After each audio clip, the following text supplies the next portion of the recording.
Hello students, JPIC digital study channel पर आपका स्वागत है। विद्यार्थियों, मैं आशा करता हूं कि आप घर पर पढ़ाई कर रहे होंगे और स्वस्थ होंगे। विद्यार्थियों, जैसा कि आप जानते हैं कि हम लोग जो है कार्बनिक रसायन में आईयूपीएसी नामकरण के बारे में पढ़ रहे हैं। पिछले क्लास में हमने जो है आईयूपीएसी नामकरण के जो हाइड्रोकार्बन होते हैं उनके आईयूपीएसी नामकरण की कुछ विधियां पढ़ी थी, जिसमें जो है हमने पढ़ा था कि जो है कार्बन की संख्या के आधार पर जो हाइड्रोकार्बन का नाम होता है वह क्या होता है।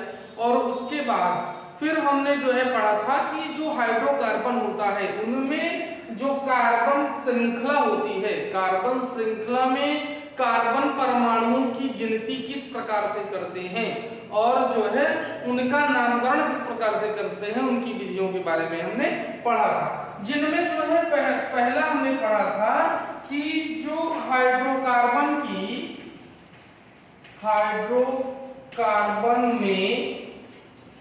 में कार्बन की या जो है आईयूपीएसी नामकरण के दौरान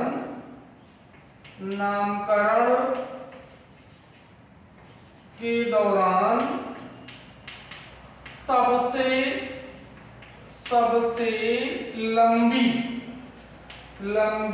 कार्बन श्रृंखला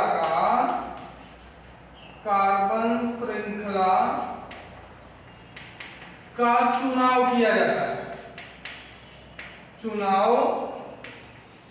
किया जाता है। अब मान लीजिए जैसे CH3 CH2 CH2 CH3 single bond CH2 CH3 तो अब हमको जो है यहाँ पर हम कंफ्यूज होते हैं कि जो है इसमें कितने कार्बन है और इनका नाम कैसे लिखा जाए। तो नामकरण की विधि में जो है सबसे प्रथम चरण जो है वह यह है कि सबसे लंबी कार्बन श्रृंखला का हम चुनाव करें। तो अब ये हमारी मूल चेन है और ये ब्रांच चेन है, तो इसमें हम कैसे पता लगाएंगे कि सबसे लंबी श्रृंखला कौन सी है। तो पहले इधर से अगर हम काउंटिंग करते हैं तो 1 2 3 4 5, इधर से सिर्फ 5 कार्बन की श्रृंखला मिलती है। अगर हम इधर से यहाँ घूम जाते हैं तो 4 5 6 कार्बन की श्रृंखला मिलती है। और अगर यहाँ से हम काउंटिंग करें तो 1 2 3 4 5 6, तब भी जो है 6 कार्बन की श्रृंखला में मिल रही है। तो कुल मिलाकर के 6 कार्बन की श्रृंखला है। अब यहाँ पर हम जो है जो कार्बन की गिनती करेंगे वो यहाँ से करना शुरू करेंगे। लेकिन मान लीजिए कि यहाँ पर जो है जो दूसरा नियम हमने बताया कि जहां से प्रकार्यात्मक समूह या प्रतिस्थापी या डबल बॉन्ड और ट्रिपल बॉन्ड जो है नजदीक होता है वहीं से जो है कार्बन श्रृंखला की गिनती करना हम स्टार्ट करते हैं। तो यहाँ पर ये ब्रांच चेन हो जाती है। यहाँ पर जो ये श्रृंखला है इसमें जो यह तो कार्बन की चेन है यह ब्रांच हो जाती है इसकी। तो ये जहां से नजदीक पड़ती है वहीं से हम कार्बन की गिनती करना शुरू करते हैं। पहली बात तो ये हमारी सबसे लंबी श्रृंखला हो गई। दूसरी बात ये कि जो है सबसे नजदीक अगर कार्बन की 6 कार्बन तो है, ये क्लियर हो गया है। अब यहाँ से गिनती करें या यहाँ से गिनती करें, इसको क्लियर करने के लिए दूसरे नियम में क्या कहा जाता है कि जहां से जो है प्रतिस्थापी प्रकार्यात्मक समूह या डबल बॉन्ड या ट्रिपल बॉन्ड जो है सबसे नजदीक होता है वहीं से हम कार्बन श्रृंखला की काउंटिंग करना शुरू करते हैं। तो यहाँ से अगर हम गिनती करते हैं तो 1 2 3 ये हो जाता है। और अगर इधर से करते हैं तो 1 2 3 चौथे कार्बन पर जो है हमारा क्या हो जाता है, ये पड़ रहा है। तो सबसे न्यूनतम संभवांक जो प्राप्त होगा इस जो है साइड चेन को, उसको जो है हम उसी का जो है चुनाव करेंगे। तो इधर से जो है हमने जो काउंटिंग किया है वह सही है।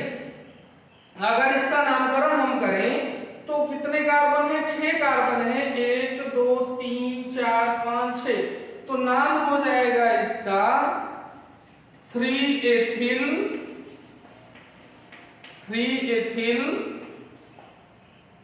हेक्सेन।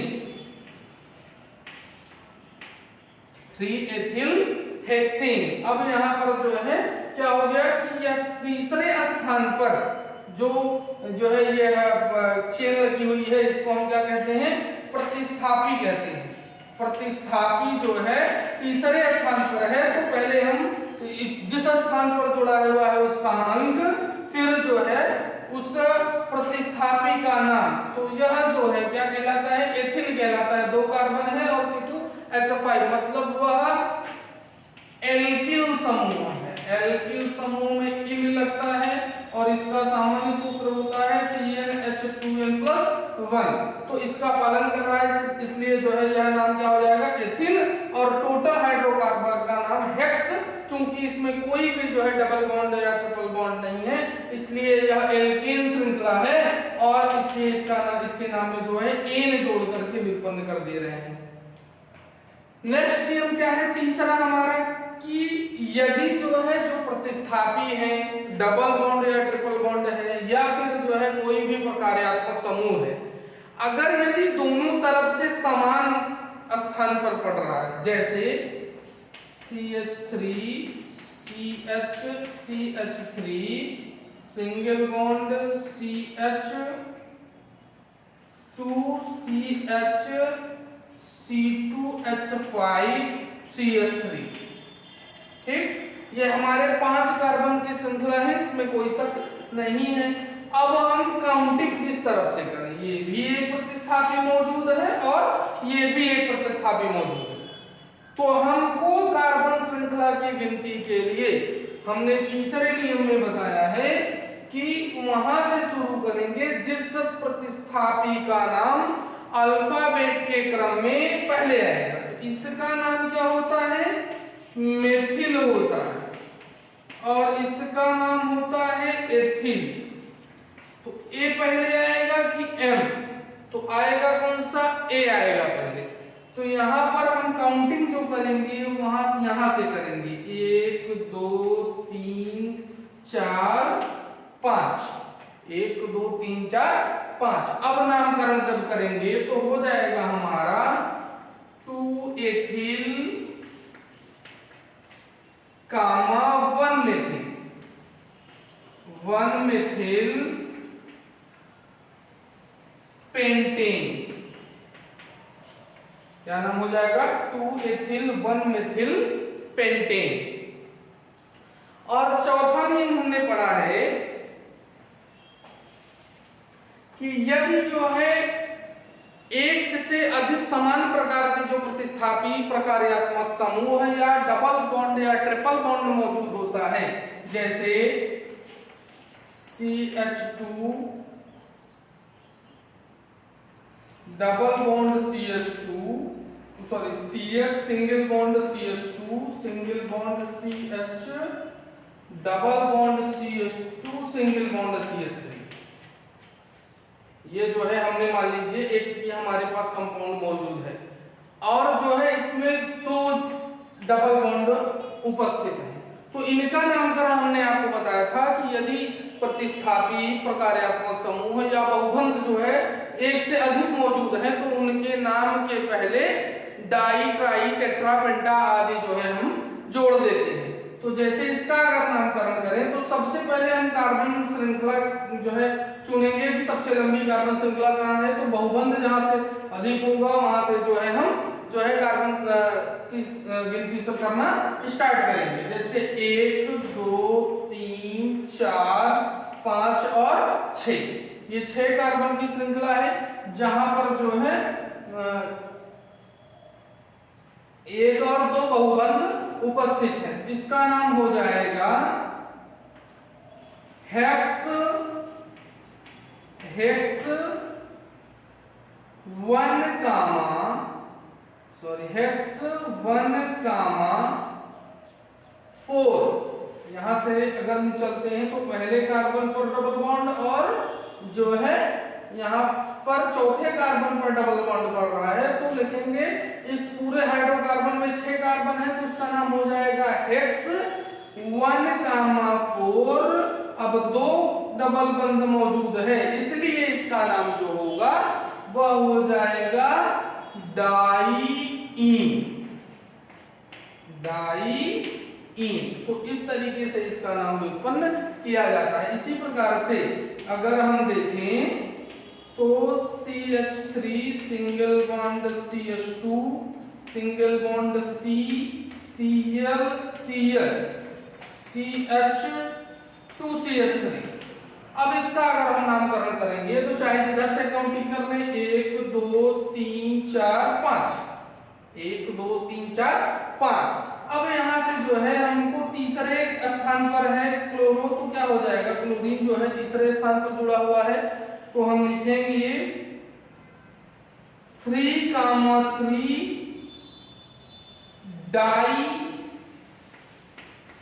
डाईक्लोरो। 3,3 मतलब तीसरे स्थान पर पहला Cl, तीसरे स्थान पर दूसरा Cl उपस्थित है, तो 3,3 डाईक्लोरो पेंटेन। 3,3 डाईक्लोरोपेंटेन इसका नाम होगा। इसी प्रकार से जो है अगर हम जो है लास्ट नियम हमने बताया था कि जो लोकेंट होते हैं, लोकेंट मतलब यह जो स्थान होता है किसी भी जो है प्रतिस्थापी का, प्रकार्यात्मक समूह का या बहुबंध का, उनके बीच में कामा और अंक और जो है नाम के बीच में हाइफन जिसे डैश से प्रदर्शित करते हैं लगाकर व्युत्पन्न किया जाता है। तो इस जो है नियम को यहाँ पर हम लागू करते हैं, तो यहाँ 3,3 डाईक्लोरो है, तो जो यहाँ लोकेंट है इसको हम लोकेंट बोलते हैं, तो स्थान निर्धारण अंक कहा जाता है। तो स्थान निर्धारण अंक को अगर हम लिखते हैं तो 3,3, अब नाम और स्थान निर्धारण अंक के बीच में जो हम हाइफन लगाते हैं, फिर डाईक्लोरोपेंटेन लिख करके इनका नाम व्युत्पन्न कर दिया जाता है। प्रकार्यात्मक समूह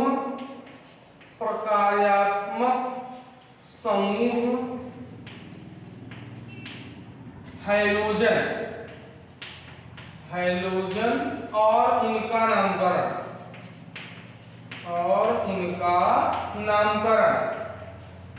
नामकरण। अब यदि हैलोजन्स कौन से होते हैं, क्लोरीन, ब्रोमीन, आयोडीन और जो है फ्लोरीन, आप कह सकते हैं फ्लोरीन, क्लोरीन, ब्रोमीन और आयोडीन क्या होते हैं, हैलोजन्स होते हैं। यदि जो है ये किसी भी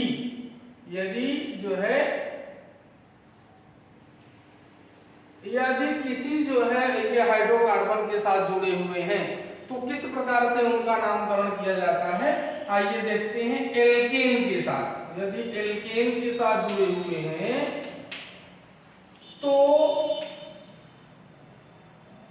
यदि Cl जुड़ा हुआ है तो उस हाइड्रोकार्बन के नाम में क्लोरो, Br जुड़ा हुआ है तो ब्रोमो और आयोडीन जुड़ा हुआ है तो आयोडो पूर्व लग्न लगा करके जो है इनके नाम को जो है व्युत्पन्न किया जाता है। जैसे CH3Cl, इसके लिए क्लोरीन के लिए हम लोग देख रहे हैं, तो CH3 इसका नाम हो जाएगा क्लोरोमीथेन, या हम कह सकते हैं एक ही कार्बन है तो 1 क्लोरोमीथेन कह सकते हैं। इसी प्रकार से C2H5Cl, इसका नाम क्या हो जाएगा, क्लोरोएथेन।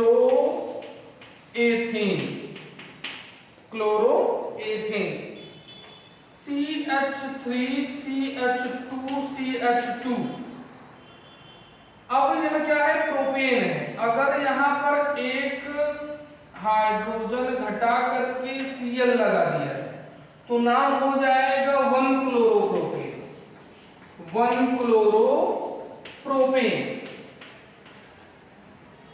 और यदि यहाँ पर जो है CH3 कर दिया जाए और यहाँ एक हाइड्रोजन हटा करके Cl लगा दिया जाए तो इसका नाम क्या हो जाएगा, 2-क्लोरोप्रोपेन। 2-क्लोरोप्रोपेन। अगर ये भी हाइड्रोजन लगा करके यहाँ 2 Cl कर दिया जाए तो इसका सूत्र हो जाएगा C3H4Cl। C3H4Cl हो जाएगा और इसका नाम हो जाएगा 2,2-डाइक्लोरोप्रोपेन। यदि दोनों जो है एक क्लोरीन इस स्थान पर एक इस स्थान पर लगा है तो हो जाएगा 1,2-डाइक्लोरोप्रोपेन। इस तरीके से नामकरण जो है किया जाता है।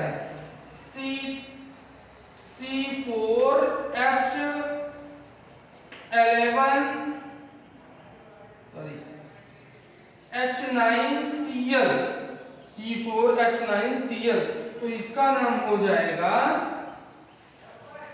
क्लोरोब्यूटेन।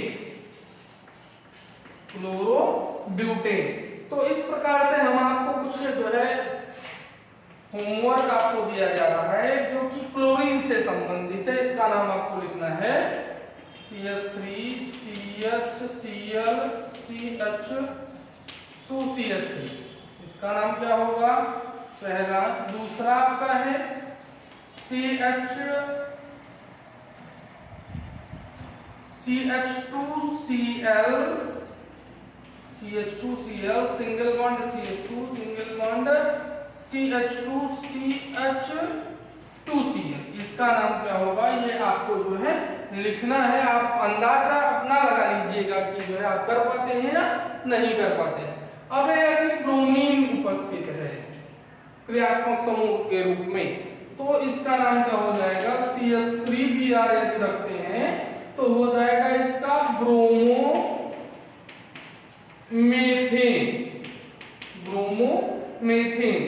C2H5Br यदि रखते हैं तो हो जाएगा ब्रोमोएथेन।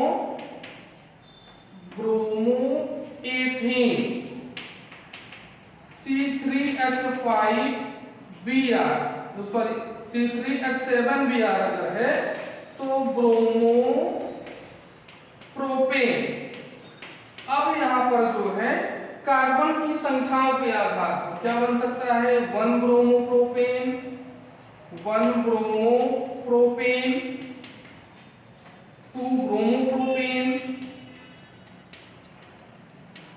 2 dibromopropane bromopropane 1 dibromopropane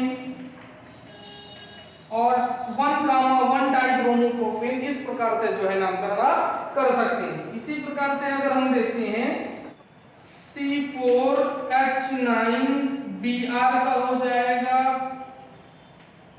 bromobutane. C5H11Br का हो जाएगा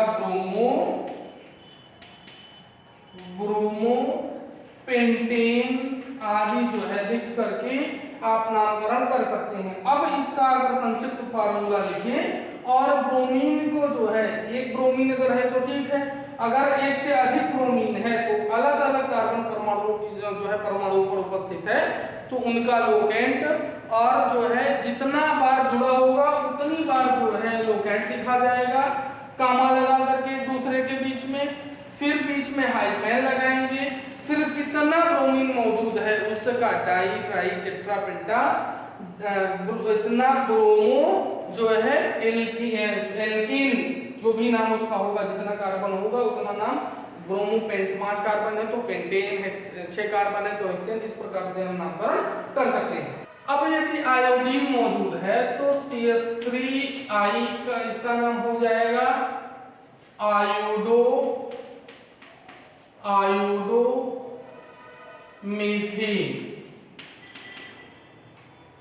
C2H5I